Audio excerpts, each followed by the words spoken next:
మళ్ళీ రిటర్న్ ఒక గంటలోనే బెంగళూరు ఫ్లైట్ ఎక్కి బెంగళూరు వెళ్ళిపోయారు. మళ్ళీ రావడంతోనే ఇప్పుడు గుంటూరు ఏదైతే కనుక గుంటూరు జిల్లా జైల్లో ఉన్న నందిగం సురేష్ను పరామర్శించడానికి వచ్చారు. మరి గతంలో కూడా చూస్తే కనుక బెంగళూరు వెళ్తున్నారు, వచ్చేటప్పుడు ఒక జైల్లో ఒక దగ్గర ఒకరిని పరామర్శించడానికి, గతంలో పిన్నెల రామకృష్ణారెడ్డిని ఇంకొకరిని పరామర్శించడానికి అయితే జైలు దగ్గరికే, బెంగళూరు టు జైలు. ఎలా చూడాలంటారు ఈ జర్నీని? సార్, ముఖ్యంగా ఆయన ఏదైనా విధ్వంసం జరిగితే తప్ప రాడండి. గతంలో కూడా మీరు గమనిస్తే వినుకొండలో జరిగిన ఘటనకి అప్పుడు వచ్చారు. తర్వాత మళ్ళీ ఏ కారణాలు దొరుకుతాయి అనే టైంలో ఈ వరద వరకు దొరికిందండి. అంతకుముందు పిన్నెల్లి రామకృష్ణారెడ్డి గారిని పరామర్శించడానికి వెళ్ళారు. ఈ పరామర్శించడానికి వెళ్ళిన వారు, ఈ జైల్లో ఉన్నవారు ఎవరు వీరు అంటే వీరేమీ స్వాతంత్ర సమరయోధులు కాదు. అదే రకంగా వీరి కుటుంబ బ్యాక్గ్రౌండ్ చూస్తే ఏ రోజు హత్య రాజకీయాలు లేకుండా కూడా లేదు. సో వీటన్నిటికంటే మించి ఈరోజు నందిగం సురేష్ గారి పాయింట్ తీసుకుందామండి. ఈ బోట్లు ఏదైతే ఉన్నాయో 3 బోట్లని ఒకటే ఇనప కంచెలతో అంటే ఇనప చైన్లతో బంధించి బరువైన బోట్లని బ్యారేజీకి తగిలేలాగా వదిలేరు.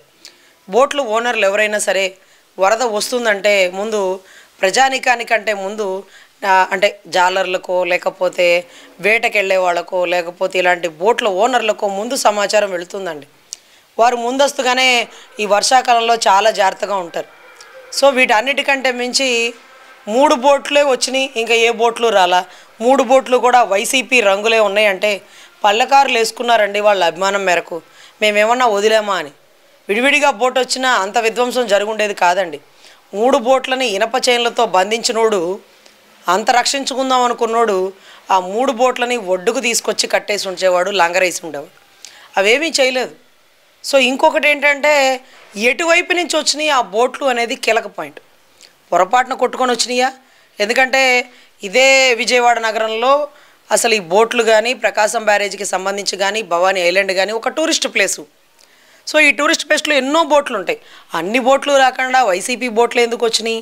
బోట్లు తాలూకా వాళ్ళు నందిగాం సంబంధించిన వాళ్ళు, తలసెల రఘురామ్కి సంబంధించిన వాళ్ళు అంటూ ఈరోజు ఆధారాలతో కూడిన ఇన్ఫర్మేషన్ తీసుకొస్తే ఇప్పుడు లోపలికి వెళ్ళి రాళ్ల దాడి కేసులో ఏమైతే అదేందిలే కానీ తర్వాత సంగతి. ముందు ఈ బోట్లు దాడిలో మాత్రం నా పేరు చెప్పొద్దయా బాబు. ఎందుకంటే వరద బాధితులని మోకాళ్ళలోతు నీళ్ళలోకి వెళ్ళి పరామర్శించాను కానీ ప్రకాశం బ్యారేజీకి ఏమైందని బ్యారేజీ ఎక్కలేకపోయానయా. ఎందుకంటే ప్రజలకి డౌట్లు వచ్చినాయి అనుకో, ప్రభుత్వం రెడ్ బుక్ ఓపెన్ చేయొచ్చు, అరెస్ట్ చేయకపోవచ్చు, వాట్ ఎవర్ ఇట్ మేబీ.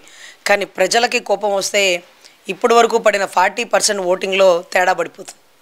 అదే రకంగా బ్యారేజ్ మీదే అల్లకల్లోలం జరిగిపోతుంది. ఎందుకంటే రాజకీయం కోసం తండ్రిని ఏం చేశాడో మాకు తెలియదు, చిన్నాయన ఏ గొడ్డలతో చనిపోయాడో మాకు తెలియదు, తల్లి ఎందుకు దేశంలో అడుగు పెట్టలేకపోతుంది, ఆంధ్ర రాష్ట్రానికి రాలేకపోతుందో మాకు తెలియదు.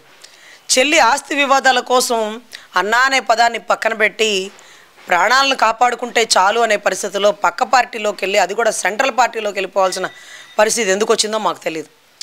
ఎనీవే ఏది జరిగినా కుటుంబంలో వాళ్ళ పరిస్థితి ఎలా ఉంటే ఓట్లు వేసిన రాష్ట్ర ప్రజల పరిస్థితి ఎలా ఉంటుందో ఓట్లు వేసిన 40% వారు ఆలోచించుకోవాలి. ఒకవేళ వరదలో బురద రాజకీయం చేశాడని అనుకున్న ₹1 విరాళం ఇస్తానన్నాడు ఇవ్వకపోయినా పర్లేదు. ఎందుకంటే సాయం చేయకపోయినా పర్లేదు, అన్యాయం చేయకండి, అరాచకాలు చేయకండి, ధర్మం ప్రకారం కట్టుబడి వెళ్ళండి అంటూ ఎన్నో మాటలు ఎన్నో పర్యాయాలు చెప్పున్నారు ఎవరైనా. కానీ ఇది మాత్రం దేశద్రోహం కింద పరిగణిస్తారండి. ఎందుకంటే ప్రకాశం బ్యారేజ్ ఇప్పటిది కాదు, 1957 నుంచి దానికి సంబంధించిన ఒక చరిత్ర పుటల్లో ఉంది. ప్రకాశం పంతులు గారి పాత్ర కీలకంగా ఉంది. కన్నయ్య నాయుడు గారు చెప్పి ఒకటే అన్నారు, ఏదైతే ఈ దాడి చేసిన వారు నాకు తెలిసి అన్నం తినేవాళ్ళు చేయరు. ఎందుకంటే నీకు నాకు కోపం ఉంటే రాజకీయమే, పేకాటే బాబాయ్ బాబాయ్ అంటారు చూడండి. అలాగే రాజకీయం చేయి, మిగతా చేయి. అంతేకాని ప్రకాశం బ్యారేజీ విధ్వంసం చేస్తే నీకేమొస్తుంది? డైవర్షన్ పాలిటిక్స్ వస్తాయా? అంటే దీన్ని అడ్డంగా పెట్టుకొని దేశాలు దాటి వెళ్ళిపోతావా? నీలాంటి వాడికి దేశాలని దాటనివ్వకుండా చీకట్లో అండమాన్ నికోబార్ దీవుల్లో ఒక గుహల్లో పెట్టి బంధించాలేమో. దేశద్రోహులకి అలాంటి శిక్ష పడుతుంది. బహుశా తెలుసో లేదో మీకు. ప్రకాశం బ్యారేజ్ డ్యామేజ్లో గనక మీ పాత్ర ఉంటే రాష్ట్ర ప్రజలు ఎప్పటికీ మిమ్మల్ని క్షమించారు. అంటే ఇక్కడ నేను జగన్మోహన్ రెడ్డి చెప్పింది ఏంటంటే మేడం, అక్కడ ఆ గేట్ల సందులోంచి చిన్న చిన్న పడవలు చాలా వెళ్ళిపోయినాయి అని చెప్పి జలవనరుల శాఖ చెప్పింది. ఇవి కూడా తెలుగుదేశం పార్టీ నాయకులు ఇవే. వాళ్ళు కావాలంటే చూడండి, తెలుగుదేశం జెండాలు పెట్టుకొని గెలిచిన రోజు ర్యాలీలు చేశారు. ఇంకా ఈ ఫోటోలో చంద్రబాబు నాయుడుతో ఫోటో దిగారు, ఈ ఫోటోతో లోకేష్ గారితో ఫోటో దిగారు. మరి వాళ్ళు తెలుగుదేశం వాళ్ళు అయితే మా మీద ఎందుకు నింద వేస్తున్నారు అనే మాట అయితే మాట్లాడుతున్నారు కదా మేడం. మరి గతంలో కూడా వినుకొండ ఘటనలో వాడు వైసీపీ వాడండి. చివరిలో ప్రీ ప్లాన్డ్గా తెలుగుదేశంలో జరిపించారు. పాపం స్వయానా కేక్ కట్ చేపించారు. ఇదంతా ప్రీ ప్లాన్ స్కెచ్ అండి. అఫ్ కోర్స్ అది వైసీపీ పడవ అని అందరికీ తెలుసు. కానీ ర్యాలీలకి అన్ని పడవలు ఓనర్లదే అయి ఉండదుగా. ఆ టైంకి ఒక 1000, 2000, ఒక 5000 ఇచ్చి ఆ ర్యాలీలో పార్టిసిపేట్ చేయమన్నారేమో. అటువంటి ర్యాలీలో పార్టిసిపేట్ చేసినప్పుడు ఒకవేళ ఫోటోలు దిగారేమో. ఈ ఫోటోలు దిగిన దాని ఆంతర్యం ఏంటంటే, అగ్రిగోల్డ్ భూముల్లో ఈనాడు క్లాసిఫైడ్స్లో వస్తేనే మేము కొన్నామండి, ఈనాడు క్లాసిఫైడ్స్లో రాకపోతే మేము కొనుండేవాళ్ళం కాదండి, నేను అమ్మేటప్పుడు కూడా ఈనాడు క్లాసిఫైడ్స్లో వేశామండి. అటువంటి పరిస్థితుల్లో ఏదైతే మరి అదే రకంగా మళ్ళీ ఈనాడు క్లాసిఫైడ్స్లో వేశాకే మేము అమ్ముకున్నామండి, మాకు సంబంధించి ఎలా ఇది తప్పు అవుతుందండి అంటూ జోగి రాజీవ్ మాటలు మాకు గుర్తున్నాయండి. అంటే ఇప్పుడు తెలుగుదేశం పార్టీ అభ్యర్థుల ఫోటోల్లో ఉన్నాయి కాబట్టి మాకు సంబంధం లేదంటారు. సార్ ఇవన్నీ 100 ఉంటాయి, మీకెందుకు, మీరు అట్లా ఉండండి, మేము ఎంక్వైరీ చేస్తాం కదా, ఎవరు పంపిస్తే వచ్చారు, ఎవరు పేమెంట్ ఇస్తే చేశారు, ఏదో మేము 5000 ఇస్తే ర్యాలీకి వచ్చి ఉంటారేమో. 70 లక్షల బోట్ని నీళ్ళలో వదిలేడుగా. ఎవరు 70 లక్షలు ఇస్తే బోటు నీళ్ళలో వదిలేశాడు? అఫ్కోర్స్ ర్యాలీకి తెలుగుదేశం కార్యకర్తలు పిలిచి ఉండొచ్చేమో, కాదనట్లేదు. దానికి ఒక 5000, 10,000 ఇస్తే అప్పటికప్పుడు ర్యాలీలో పార్టిసిపేట్ చేశారేమో. తెలుగుదేశం జెండాలు పట్టుకొని అభిమానంతో నాయకులు ఫోటోలు దిగారేమో అఫ్కోర్స్. కానీ అంతవరకే చూస్తారు. కానీ పార్టీ మీద అభిమానంతో 70 లక్షలు వచ్చే బోటుని వరదలో వదిలేస్తారా? బ్యారేజ్ని డ్యామేజ్ చేస్తారా? ఇవన్నీ మీకు తెలియపోవచ్చు జగన్ రెడ్డి గారు, బటన్ రెడ్డి గారు.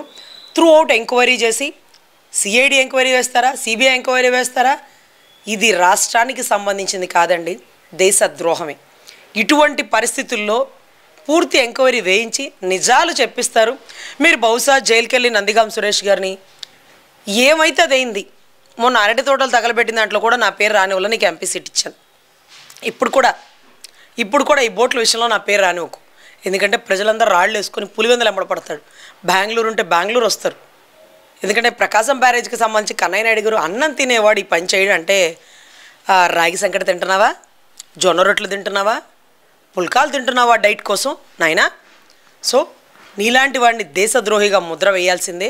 సో నందిగాం సురేష్ గారికి ఆయన రహస్యంగా చెప్పిన మాట, ఎట్టి పరిస్థితుల్లో నా పేరు బయట చెప్పొద్దు, గతంలో ఎంపీ సీట్ ఇచ్చాను, ఇప్పుడు కావాలంటే డిప్యూటీ సీఎం పోస్ట్ ఇస్తానంటాడేమో. ఎనీవే ఏదైనా కానీ జగన్ గారు గుర్తుపెట్టుకోండి, నందిగాం సురేష్ గారు నోరు విప్పకపోయినా ఎంక్వైరీ చేస్తారు సార్. ఎందుకంటే మీరు ఎంత చెప్పినా ఏ8 అవినాష్ రెడ్డి గారు మీ పేరు చెప్పలేదు కదా, చెప్పాడా? లేదే. A7 భాస్కర్ రెడ్డి గారు చెప్పారా? లేదే. కానీ సిబిఐలో చెప్పిందమ్మా, ప్రపంచానికి తెలియకముందే జగన్ రెడ్డి గారికి తెలుసు అని పాచికలేశారా? పంచాంగాలు చూసారా? ఇది కూడా అంతే. బోటు ఇలా వస్తాయని 3 బోట్లు ఒకటిగా కడతారని, ఆ 3 బోట్లు కలిసి ప్రకాశం బ్యారేజ్ని డ్యామేజ్ చేయబోతున్నవన్న విషయం ముందుగానే జగన్ రెడ్డి గారు తెలుసు అని సిబిఐ ప్రకటించిన వెనువెంటనే రాష్ట్ర ప్రజల కోపాన్ని ఎదుర్కోవడం నీ వల్ల కాదు. ఎందుకంటే అది ఒక్క వివేకానంద రెడ్డి గారి మర్డర్ కేసు కాబట్టి ఆ కుటుంబం ఒక్కటే నీకు శత్రువులు అవ్వచ్చు.